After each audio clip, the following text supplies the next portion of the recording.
चलिए हम लोग पी ब्लॉक में आज पढ़ेंगे। हम लोग लैब मेथड पढ़ रहे थे। लैब मेथड में हम लोग एक मेथड बनाने का मेथड पढ़े थे, अमोनियम। अमोनियम और कौन था देखो,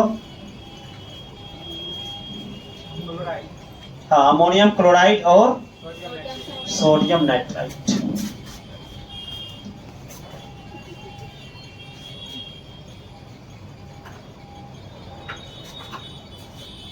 तो चलिए लैब मेथड में हम लोग दूसरा पढ़ेंगे आज। लगे आप लोग ammonium, ammonium chromate. Ammonium chromate से बनाना है आपको N2 गैस। अमोनियम क्रोमेट में क्या करना है, ध्यान लगाना। इधर किससे बनाना है, अमोनियम क्रोमेट। अमोनियम क्रोमेट क्या होता है, यहां देखो NH4 का होल 2 Cr2O7, ये है अमोनियम क्रोमेट। इसको अमोनियम क्रोमेट कहा जाता है। चलिए अमोनियम क्रोमेट से बनाते हैं, लिख के हेडिंग लगाइए आप लोग। अमोनियम क्रोमेट को हीट करना है। हीट करोगे तो पानी बाहर होगा, ध्यान रखना।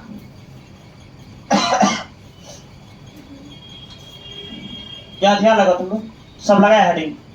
अमोनियम क्रोमेट लगे 2 नंबर। लैब मेथड का दूसरा मेथड, पहला आप लोग पढ़ चुके हैं, दूसरा अमोनियम क्रोमेट।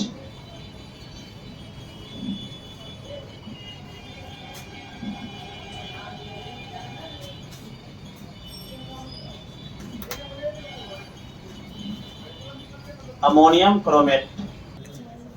तो चलिए हम लोग बना रहे थे N2 गैस बना रहे हैं, नाइट्रोजन गैस। कल आप लोग पढ़े थे commercial method. Yes sir. Commercial method बनाने के लिए हम लोग पढ़े थे।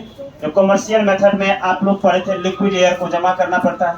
लिक्विड एयर में से किसको किसको निकालना पड़ता था, CO2 को और O2 को, तब हम लोग को प्राप्त होता था कौन, N2 गैस। तो चलिए आज हम लोग इससे बनाने पड़ते हैं। तो लैब मेथड हम लोग पढ़ चुके हैं। एक मेथड मतलब आप अमोनियम क्लोराइड और सोडियम नाइट्राइट से बना चुके हैं, और आप अगला बनाते हैं हम लोग अमोनियम क्रोमेट। तो देखिए अमोनियम क्रोमेट क्या है। सबसे पहले अमोनियम क्रोमेट को लाना है, NH4 का होल 2 Cr2O7, ये क्रोमेट है, ये अमोनियम है। अमोनियम क्रोमेट को आपको हीट करना है। जैसे हम लोग हीट करते हैं अमोनियम क्रोमेट को, तो आप हीट करने के बाद सबसे पहले तो इसमें जितना भी पानी होगा सब निचोड़ के निकल जाएगा। अब आप देखिए हाइड्रोजन कितना है, ध्यान से देखिए, 4 दूना 8 हाइड्रोजन है। तो 8 हाइड्रोजन को पानी बनाने के लिए कितना ऑक्सीजन की आवश्यकता पड़ेगा, 4 का। ये 2 हाइड्रोजन पे 1 ऑक्सीजन, 1 पानी बनता है। तो आप 4 हाइड्रोजन, 4 दूना 8 हाइड्रोजन है तो 4 ऑक्सीजन की आवश्यकता पड़ेगा। मतलब पानी बन के निकल जाएगा कितना, 4 पानी बन जाएगा आपको, 4H2O बनेगा। समझ रहा बात। उसके बाद शेष आपको बच किया गया, ध्यान दो, N2 तो बचा हुआ है प्लस Cr। अब देख लो क्या बचा, Cr2 और O तो आपका कितना यूज हो गया, 4 को, तो कितना बचा, 3, Cr2O3 बचेगा। मतलब आपको ये गैस प्राप्त हुआ N2 गैस। तो अगर आप N2 गैस को प्राप्त करना चाहते हैं लैब मेथड से, तो आपको प्रैक्टिकली क्या लाना पड़ेगा, अमोनियम क्रोमेट। और अमोनियम क्रोमेट को क्या कर देना है, हीट। जैसे हीट करिएगा तो सारा पानी बाहर, और ये क्रोमियम ट्राइऑक्साइड भी बाहर। तो ये आपका क्रोमियम ऑक्साइड भी बाहर, और उसके बाद कौन निकल जाएगा आपको, N2 गैस। तो N2 गैस प्राप्त करने के लिए हम लोग क्या करेंगे, अमोनियम क्रोमेट को हीट कर देंगे। कंप्लीट। चलिए ये आप लोग नोट करिए। 23 दूसरा मेथड में, हाँ अमोनियम क्रोमेट। हाँ कल 1 नंबर पढ़े थे आप लोग, 2 नंबर लगाइए। अमोनियम क्रोमेट से बने, केवल हीट करिएगा N2 गैस मिल जाएगा। चलिए इधर ध्यान दीजिए, नोट पॉइंट। नोट पॉइंट में ध्यान दीजिएगा। ये जैसे नाइट्रोजन, ये N2 है गैस के फॉर्म में, ये N3 है। तीनों को ध्यान लगाना। देखिए ये नाइट्रोजन है, इसका मतलब ये अकेले। ये N2 का मतलब हुआ नाइट्रोजन नाइट्रोजन के बीच कितना बॉन्ड होता है, 3 बॉन्ड। ये देखो 3 नाइट्रोजन है, ध्यान लगाना। 3 नाइट्रोजन मतलब 2 नाइट्रोजन तो ट्रिपल बॉन्ड से जुड़ा हुआ होगा और 1 नाइट्रोजन यहाँ है। अब तुम जरा ध्यान से समझना सब, ये नाइट्रोजन फ्री है। आप सब जानते हैं नाइट्रोजन के लास्ट ऑर्बिट में इलेक्ट्रॉन कितना होता है 5। ये बाउंड कितना बनाता है बोलो 3। अष्टक पूरा करने के लिए कितना इलेक्ट्रॉन की आवश्यकता पड़ता है 3 का, तो इसके पास 3 इलेक्ट्रॉन चाहिए। इसका मतलब कितना बॉन्ड बनाता है 3 बॉन्ड। अब रुक जाओ, अगर N2 की बात करें, N2 का ये N2 जो होता है ये N2 जो है, ये देखो यहां ध्यान से देखो, N2 ना 3 बॉन्ड से जुड़ा हुआ है। अब तुम देखो सब नाइट्रोजन पे एगो लोन पेयर होता है ना। अब देख लो 3 3 6 6 2 8, इसका भी अष्टक पूरा है, इसका भी अष्टक पूरा है। इसका मतलब N2 का वैलेंसी क्या होगा 0। अष्टक पूरा है इसका। जब अष्टक इसका पूरा अब समझ में आ गया होगा N2 का वैलेंसी क्या होगा 0। क्यों हुआ N2 का वैलेंसी 0? क्योंकि N2 का अष्टक पूरा है, इस N का भी अष्टक पूरा है, इसका भी अष्टक पूरा है। अब तुम ध्यान से देखो बाबू, इसके पास भी लोन पेयर, इसके पास भी लोन पेयर, इसके पास क्या गो इलेक्ट्रॉन होता है सबको याद होगा, क्या गो 5 को। अब तुम जरा ध्यान लगाना कि इस नाइट्रोजन का अष्टक कंप्लीट, देख लो 3 इधर से 3 6 2 8, इसका भी अष्टक पूरा है, 3 इधर से 3 6 2 8, शेयरिंग से बना हुआ है, ये दोनों का अष्टक पूरा है। लेकिन इस नाइट्रोजन के पास अभी कितना इलेक्ट्रॉन है 5। इसको अष्टक पूरा करने के लिए कितना चाहिए 3। तो ये नाइट्रोजन इसको इलेक्ट्रॉन देना चाहता नहीं है, लेकिन बहुत ज्यादा इसके साथ अगर ये रहना चाहता है N3 के फॉर्म में, तो बहुत ज्यादा रिक्वेस्ट करने के बाद ये जो है अपना इलेक्ट्रॉन पेयर शेयरिंग करता है। लेकिन ये इलेक्ट्रॉन इसी का है, ये इलेक्ट्रॉन शेयरिंग में दे रहा है कि जाओ हम तुमको दे रहे हैं इलेक्ट्रॉन। अब तुम जरा ध्यान दो, जैसे ये इलेक्ट्रॉन इसको पेयरिंग में अगर शेयर करेगा कोवैलेंट बॉन्ड बनता है। अगर नाइट्रोजन कोवैलेंट बॉन्ड बना भी रहा है तो देख लो 2 2 4 2 6 1 7 हो, एक इलेक्ट्रॉन इसको अष्टक पूरा करने के लिए चाहिए। कितना चाहिए 1। तो एक अगर इलेक्ट्रॉन अष्टक पूरा करने के लिए चाहिए, तो जितना अष्टक पूरा करने के लिए इलेक्ट्रॉन किसी एलिमेंट को लगता है उसको हम लोग क्या कहते हैं वैलेंसी। अब बताओ, ये तो N2 है नहीं, है क्या N3। इसका मतलब है कि N3 का वैलेंसी कितना होनी चाहिए 1। क्योंकि इसको अष्टक पूरा करने के लिए कितने इलेक्ट्रॉन की आवश्यकता पड़ेगा, एक बॉन्ड बना सकता है। क्योंकि इसका दोनों का अष्टक पूरा था, इसी ठोका नहीं था, इसको 3 इलेक्ट्रॉन का जरूरत था। बहुत ज्यादा रिक्वेस्ट करके अगर ये लोन पेयर दे दिया, इसको लोन पेयर समझ रहे ना LP, अगर ये लोन पेयर का शेयरिंग दिया तो भी इसको कितना होगा 7 ही, 1 इलेक्ट्रॉन की आवश्यकता रहेगा। एक जिसको चाहिए तो वही उसका वैलेंसी है। इसका मतलब N3 का वैलेंसी कितना होगा 1। इसका मतलब N3 कितना बॉन्ड बना सकता है 1 बॉन्ड। आप देखो N3 जिसके साथ जुड़ेगा उसका नाम रखा जाता है एजाइट। क्या लिखोगे एजाइट, इसका नाम एजाइट हो जाएगा। अगर तुम मेटल के साथ इसको जोड़ दिया तो इसको कहा जाएगा मेटल एजाइट या मेटालिक एजाइट। आप मेटालिक एजाइट से भी आप कौन सा गैस बना सकते हो M2 गैस। तो मेटालिक एजाइट बनाने के लिए सबसे पहले आप लोग को मेटालिक एजाइट बनाने के लिए किसको उपयोग लाना पड़ेगा N3 का। तो N का उपयोग नहीं करना ना N2 का, करना किसका है N3 का। N3 का वैलेंसी कितना होता है 1। अब तुम जरा ध्यान लगाओ, यहां पर तुम अच्छे से देखो कि हम लोग अब बना रहे हैं किससे, यहां पर ध्यान से देखना। अब हम लोग बना रहे हैं इसके बाद तीसरा मेथड, 2 पढ़ चुके हम लोग, फ्रॉम मेटालिक एजाइट्स। ये मेटालिक एजाइट क्या होगा ध्यान देना। अब जैसे मेटल लाए हम Na लाए, सोडियम, सोडियम का वैलेंसी कितना होता है 1। अब देखो सोडियम का वैलेंसी 1 होता है। एजाइट आप N3 लाओगे तब है ना एजाइट। अब देख लो N3 लाए, एजाइट का भी कितना होता है 1। तो ये अपना 1 इसको देगा, ये अपना 1 इसको देगा, तो N3 बनेगा। अगर इसी जगह तुम लाते हो CaN3, तो आप सब जानते हो N3 का तो 1 होता है, लेकिन Ca का कितना होता है 2। N3 को कितना देना पड़ेगा बोलो 2।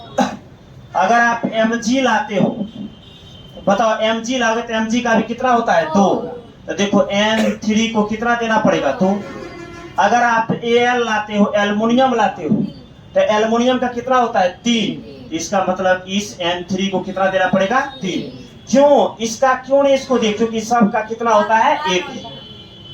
अब इस मेटल, ये जो मेटल एजाइड है, इससे आप सबसे प्राप्त कर सकते हो कौन सा gas, nitrogen gas, N2 gas.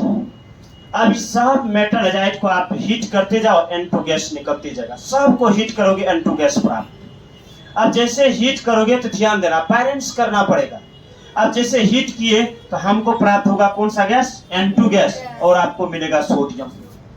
अगर आप बैलेंस करना चाहते, देख लो क्या बार है 3 बार, तो बैलेंस तो करना पड़ेगा। अगर 2 से तुम मल्टीपल किया कितना बार हो जाएगा 6, तो इसको 3 से गुना करना पड़ जाएगा, 3 दूना 6, इसको 2। अब यहाँ पर भी कितना से करना पड़ेगा 2 से, तब बनेगा तुमको नाइट्रोजन गैस। इसमें जरा देखिए, फिर आपको Ca मिलेगा, कौन अलग होगा, N2 गैस, सबसे N2 गैस मिलेगा। अब अगर आप बैलेंस करना चाहते हैं तो कर दो, कितना हो जाएगा देख लो, 3 दूना 6, यहाँ पर N है, इधर भी कितना होना चाहिए 6। अगर आप इसको 3 से मल्टीपल करते हो तो बैलेंस हो जाएगा, 3 दूना 6 और 3 दूना 6। अब बताओ MgN3 और का होल 2 है, बताओ फिर क्या बनेगा, Mg अब प्लस, बोलो N2, सब में N2 बनेगा, दिमाग में बैठा लो, सब में क्या बनेगा N2। अच्छा, ये सब है मेटालिक एजाइड। अब मेटालिक एजाइड को हीट करते जाओ, N2 गैस जितना लेना है लेते जाओ। अब फिर देखो यहाँ पर आप Mg प्लस N2 आप बैलेंस कर दो, 3 दूना 6, कितना बार लाना पड़ेगा 3 बार। चलिए इसका बताइए, Al, उसके बाद देखो N3, N2 गैस, अब देखिए क्या बार है 3 तिया 9, अब कितना करेंगे तो बोलो बैलेंस हो जाएगा। इसका मतलब पक्का पक्की 9 से गुना करना पड़ेगा, 9 दूना 18 होगा, तब बैलेंस होगा। यहाँ पर 6 से, हाँ 6 से करना पड़ेगा, 6 3 तिया 9 दूना 18, 2 से करना पड़ेगा, 3 तिया 9, 9 दूना 18, इसको 9 से करना पड़ेगा। अब इसको 2 से कर दो, बैलेंस हो गया। शब्द ई बनता है कौन चीज से, आप प्रोम मेटालिक एजाइड से बना सकते हो। तो N2 गैस हम लोग मेटालिक एजाइड से बनाएंगे, तो आप NaN3 से बना सकते हैं, CaN3 का होल 2 से, MgN3 का होल 2 से, और AlN3 के होल 3 से बना सकते हैं। अगर कहीं डाउट है तो बाबू तुम लोग पूछ सकते हो, किसी को डाउट नहीं ना है, इस सबको हीट करके हम लोग बना सकते हैं। लिखो तुम लोग फ्रॉम मेटालिक एजाइड। अगर इसका लिखना चाहते हैं तो नोट पॉइंट में सब लिख लो, इसका वैलेंसी 0 होगा, इसका 3 होगा, इसका 1 होगा, ये सब चार्ज।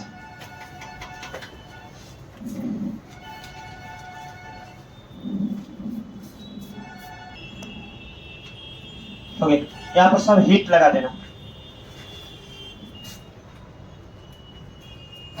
लगा दिए सब। चलिए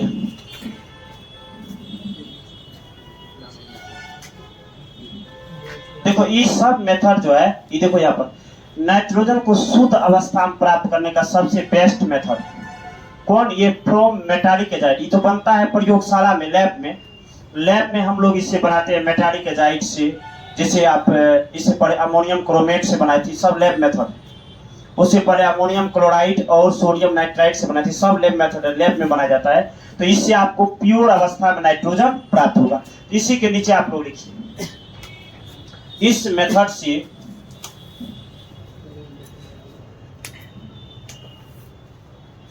शुद्ध अवस्था में नाइट्रोजन गैस प्राप्त होता है। इस मेथड से शुद्ध अवस्था में नाइट्रोजन गैस प्राप्त होता है। इस मेथड से शुद्ध अवस्था में नाइट्रोजन गैस प्राप्त होता है।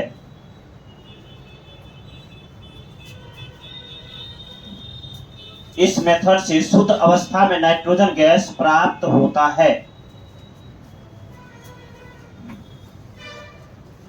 लगा दे सब। चलिए लगे physical properties of N2।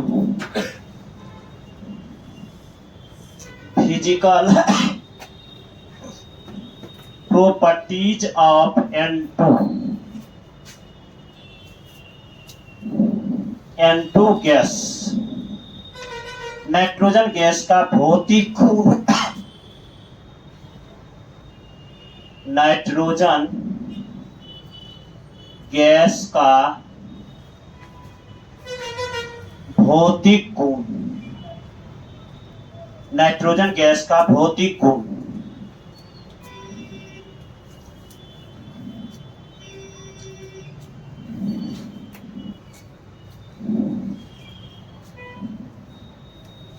Nitrogen gas का भौतिक गुण। चलिए सबसे पहला बात समझिए ध्यान से। अच्छा, नाइट्रोजन गैस तो एटमॉस्फेयर में रहता है, वायुमंडल में, ध्यान से समझिए, वायुमंडल में रहता है। अच्छा, आप लोग मुंह जैसे खोलते हो तो सबके अंदर नाइट्रोजन गैस प्राप्त होता है। जिससे नाइट्रोजन गैस अंदर जाता है तो बताइए स्वाद कैसा लगता है? कभी स्वाद मिला है कुछ? बोलो। इसका मतलब क्या है? टेस्टलेस होगा। टेस्टलेस मतलब स्वादहीन होगा। अच्छा ये बताइए, क्या कुछ गंध आता है इसका नाइट्रोजन का वायुमंडल से? कुछ भी गंध नहीं आता। इसका मतलब ऑर्डरलेस होगा, ऑर्डरलेस। अच्छा उसके बाद बताइए, रंग देखे कैसा है वायुमंडल में? जैसे हम लोग देखते हैं अरे तो नाइट्रोजन का रंग रंग दिखता है। देखो ये गैस सबका रंग भी नहीं दिखता, कलरलेस होता है, कलरलेस। तो देखिए तीन चीज होगा, सब कुछ लेसे होगा इसका, टेस्टलेस, उसके बाद कलरलेस, ऑर्डरलेस। मतलब रंग, गंध, स्वाद सब लेस। समझ रहा बात? सेकेंड बात देखिए, पहला तो हम लोग समझ गए गंधहीन होगा, स्वादहीन होगा, और उसके बाद रंगहीन होगा, सबहीन होगा, मतलब सब गया इसका। सेकेंड बात, अच्छा ये बताइए, ये N2 है तो N कितना बॉन्ड से बना होता है? ट्रिपल बॉन्ड से। सेकेंड बात देखो, जो N नाइट्रोजन जो है, ये नाइट्रोजन गैस जो है ये ट्रिपल बॉन्ड से जुड़ा होता है। और ट्रिपल बॉन्ड से जुड़ा होने के कारण इस तीनों बॉन्ड से जुड़ा हुआ, इस बॉन्ड को तोड़ने में काफी ज्यादा ऊर्जा लगता है। अब बॉन्ड तोड़ने के लिए जो ऊर्जा लगता है उसको हम लोग कहते हैं बॉन्ड डिसोसिएशन एनर्जी, बंध वियोजन ऊर्जा। अच्छा, इस बॉन्ड को तोड़ने में काफी ज्यादा ऊर्जा लगेगा, क्योंकि तीन तीन बॉन्ड है। एक बॉन्ड को तो तोड़ना आसान होता है, दो को तोड़ देते, तीन को तोड़ने में काफी ज्यादा एनर्जी लगता है। इसका बॉन्ड डिसोसिएशन एनर्जी क्या होता है? उच्च।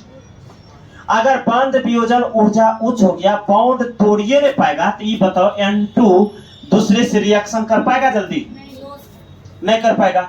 अगर ये दूसरे से रिएक्शन नहीं कर रहा है, क्यों? इसी ट्रिपल बॉन्ड के कारण, और इसी ट्रिपल बॉन्ड के कारण ये कम क्रियाशील है, कम क्रियाशील। अब सोचो रिएक्शन ही नहीं कर रहा था, आप क्या कहोगे? बहुत ज्यादा क्रियाशील है, क्या बोला जाएगा? कम क्रियाशील, लेस रिएक्टिव। मतलब लेस रिएक्टिव होने का कारण क्या हुआ? N2 के बीच कौन सा बॉन्ड है? ट्रिपल बॉन्ड, जिसका बॉन्ड डिसोसिएशन एनर्जी काफी ज्यादा होता है, जिसकी वजह से ये दूसरे से रिएक्शन नहीं कर पाता है। तो बॉन्ड डिसोसिएशन एनर्जी ज्यादा होने के कारण आप ध्यान रखना, ये क्या होता है? कम क्रियाशील। तो कहिएगा N2 कम क्रियाशील होता है। आप बताओ, अगर कम क्रियाशील है, अगर किसी से रिएक्ट नहीं कर रहा है, तो दूसरा एटम आके इसको क्या करेगा? धराधर रिएक्शन शुरू कर देगा। इसके बगल से कोई भी गुजर जाएगा तो इस N2 को कोई प्रभाव पड़ने वाला नहीं। चाहे जो चला जाए इसके बगल से, O चला जाए, S चला जाए, M चला जाए, जो इसके बगल से गुजर जाए, जल्दी किसी से रिएक्शन नहीं करेगा, ये स्टेबल रहेगा। क्या रहेगा? स्टेबल। तो कहिएगा N2 कम क्रियाशील तथा स्टेबल होती है। और N2 अत्यधिक स्टेबल होता है। अत्यधिक स्टेबल होने का भी रीजन यही था, ट्रिपल बॉन्ड से जुड़ा हुआ है, दूसरे से रिएक्ट नहीं करता है, तो अत्यधिक स्टेबल और क्या होगा? कम क्रियाशील होगा। तो आप कहिएगा N2 अत्यधिक स्टेबल तथा कम क्रियाशील होता है। समझ रहा बात? हाईली स्टेबल होगा और लेस रिएक्टिव होगा, कम क्रियाशील, अत्यधिक स्टेबल। थर्ड बात, ये N2 मॉलिक्यूल्स है और ये N2 मॉलिक्यूल्स, ध्यान देना। इस मॉलिक्यूल्स को हम लोग देखते हैं, या जरा ध्यान लगा, इस मॉलिक्यूल्स को अगर हम लोग देखते हैं तो ये मॉलिक्यूल्स N2 गैस है, ये भी गैस है। अब इसका मास तो बहुत ही कम होता है, ध्यान रखना। अब मास मास के कारण इस गैस के बीच कौन फोर्स होता है? Van der Waals force. और वैसे चूंकि गैस है तो गैस के बीच कैसा फोर्स होगा? बहुत ही वीक होगा। अब बताइए इस गैस को तोड़ने में क्या ज्यादा एनर्जी लगेगा? बहुत ही कम ऊर्जा लगेगा। अगर इस गैस को आप तोड़ के नहीं, अगर गैस को आप तोड़ना चाहे तो बहुत इजीली तोड़ सकता है, यानी कि इसका मेल्टिंग पॉइंट और बॉइलिंग पॉइंट भी काफी कम होगा। मेल्टिंग भी कम और बॉइलिंग भी कम। तो कहिएगा N2 का मेल्टिंग पॉइंट तथा बॉइलिंग पॉइंट अत्यधिक निम्न होता है। तो चलिए पहला बात क्या कहिएगा? N2 टेस्टलेस, ऑर्डरलेस और कलरलेस होता है। सेकंड, N2 अत्यधिक स्टेबल तथा कम क्रियाशील होते हैं। और तीसरा बात, N2 का मेल्टिंग पॉइंट और बॉइलिंग पॉइंट अत्यधिक निम्न होता है। तो चलिए पहला लिखिए N2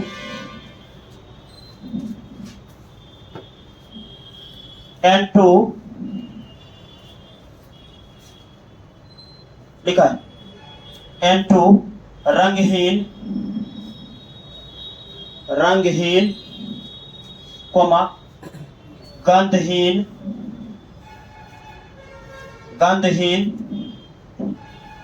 तथा स्वादहीन होते हैं।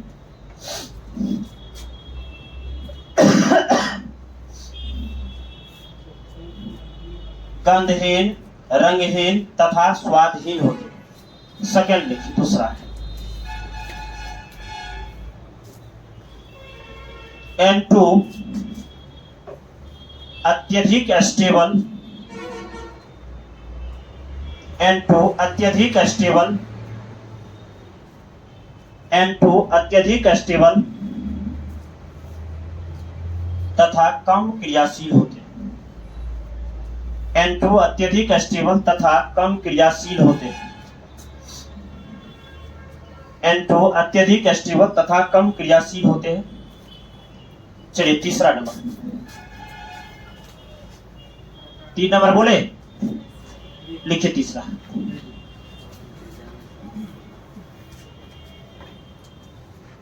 लिखिए N2 का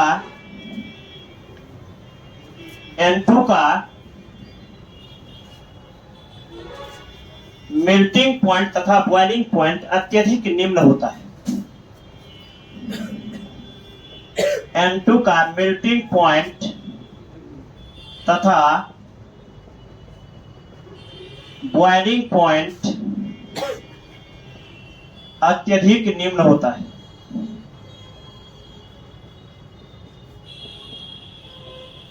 N2 का मेल्टिंग पॉइंट तथा बॉइलिंग पॉइंट अत्यधिक निम्न होता है। हो गया कंप्लीट। चलिए आप लगाइए केमिकल प्रॉपर्टीज ऑफ N2।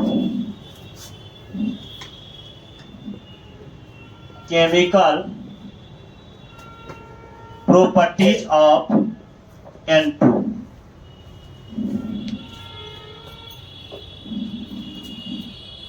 लगा इसमें chemical properties of N2। N2 का रासायनिक गुण, हिंदी लिखो, N2 का रासायनिक गुण।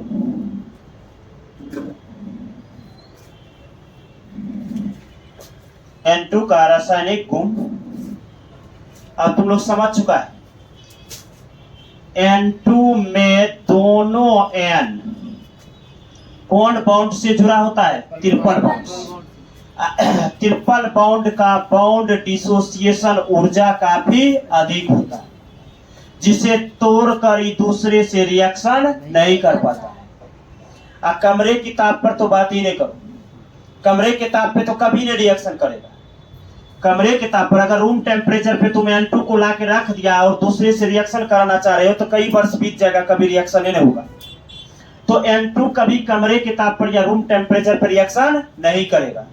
अगर रिएक्शन करना होगा N2 का तो हम लोग को क्या करना पड़ेगा? हाई टेम्परेचर रखना पड़ेगा। कौन सा टेम्परेचर? High temperature. आप बताइए N2 रिएक्शन किस टेम्परेचर पे करेगा? हाई टेम्परेचर पे। ये रूम टेम्परेचर पे N2 कभी भी रिएक्शन नहीं करता। अब क्यों नहीं करता है समझ में आ गया होगा कि N2 में दोनों N किससे जुड़ा हुआ है? Triple bond. और ट्रिपल बॉन्ड का बाउंड डिसोसिएशन एनर्जी काफी अधिक होता है, जिसको हम लोग तोड़ ही नहीं पाते जल्दी। और जब इसको तोड़ नहीं पाते हैं तो रूम टेम्परेचर पे कभी ये रिएक्शन नहीं करता। तब रिएक्शन कराने के लिए इसको हम लोग काफी ज्यादा एनर्जी देते हैं, टेम्परेचर देते हैं, हाई टेम्परेचर दे करके इसको तोड़ के उड़ा देते हैं, और जैसे टूट जाता है तभी दूसरे से रिएक्शन कर लेता है। तो हम लोग कराते हैं हाई टेम्परेचर पर कराते हैं। समझ में आ गया बात? तो चलिए आप लोग लिखिए केमिकल प्रॉपर्टीज ऑफ N2 दे दिया, डैश लगा के नीचे से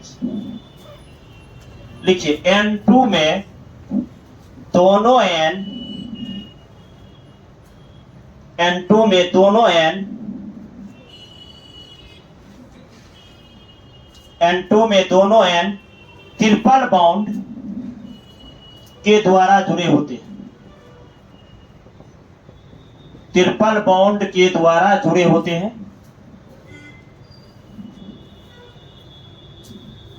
ट्रिपल बॉन्ड के द्वारा जुड़े होते हैं, जिस कारण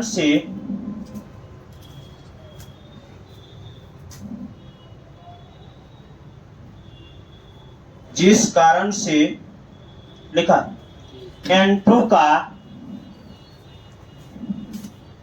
जिस कारण से N2 का बॉन्ड डिसोसिएशन एनर्जी, BDE कर देगा शॉर्ट में, बॉन्ड डिसोसिएशन एनर्जी उच्च हो जाता है,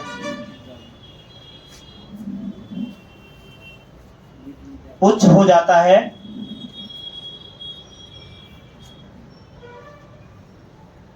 जिस कारण से बॉन्ड डिसोसिएशन एनर्जी अत्यधिक उच्च कर दीजिए, थोड़ा सा अत्यधिक उच्च हो जाता है,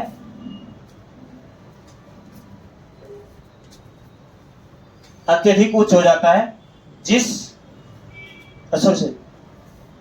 बॉन्ड डिसोसिएशन एनर्जी अत्यधिक उच्च हो जाता है, इसलिए कमरे के ताप पर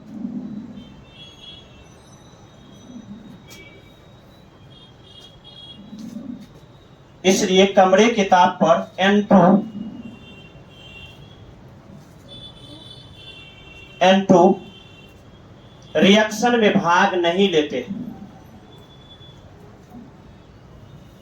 इसलिए कमरे के ताप पर N2 रिएक्शन में भाग नहीं लेते हैं,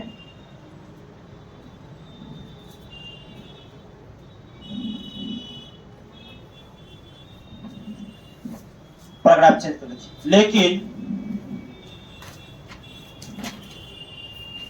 लेकिन अत्यधिक उच्च ताप पर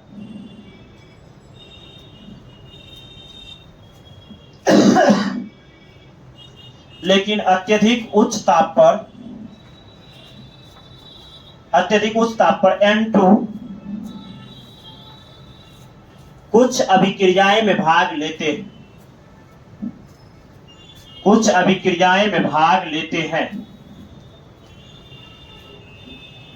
कुछ अभिक्रियाएं में भाग लेते हैं, कुछ अभिक्रियाएं में भाग लेते हैं,